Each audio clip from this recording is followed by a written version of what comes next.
year, for 30 days, 1.5 billion Muslims around the world fast during the month of Ramadan. You may have heard about Ramadan as a time during which followers of Islam abstain from food and drink each day from dawn until sunset. But there's much more to this month than simply not eating or drinking. Ramadan is the 9th month of the Islamic lunar calendar. Being lunar means, in effect, that within the span of every 30 years or so, the month of Ramadan falls in each of the 4 seasons, hence the just nature of the lunar system. Just imagine the month arising at the same time every summer or every winter, which brings us to an interesting question. It's hard enough to abstain from food and water for a whole day.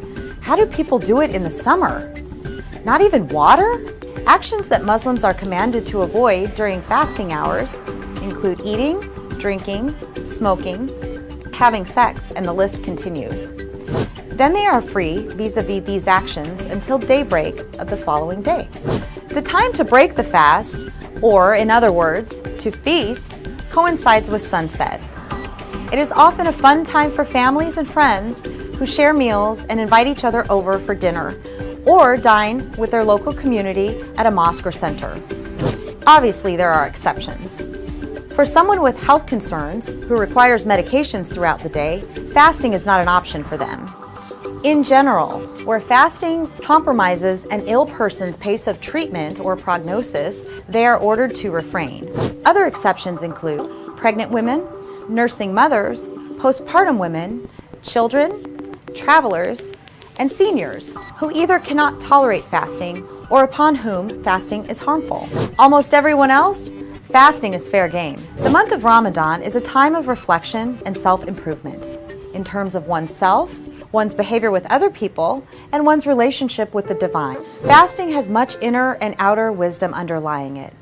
It is a way for a person to feel solidarity with the millions of poor and hungry people around the world who are fasting day and night without a choice.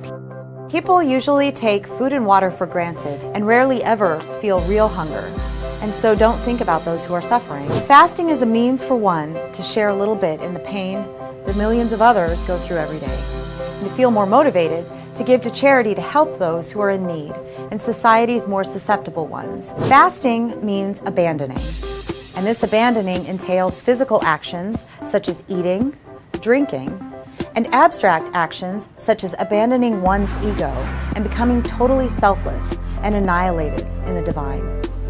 With all actions, there is an inner and an outer meaning. The inner objective in fasting is to attain an inner state of silence.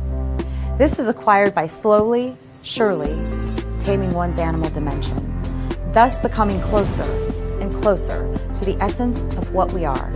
Don't be sidetracked by the negative images you encounter in the media. Why not experience it for yourself and visit your local Islamic center and take part in the Ramadan experience? See how it goes. Get to know yourself better.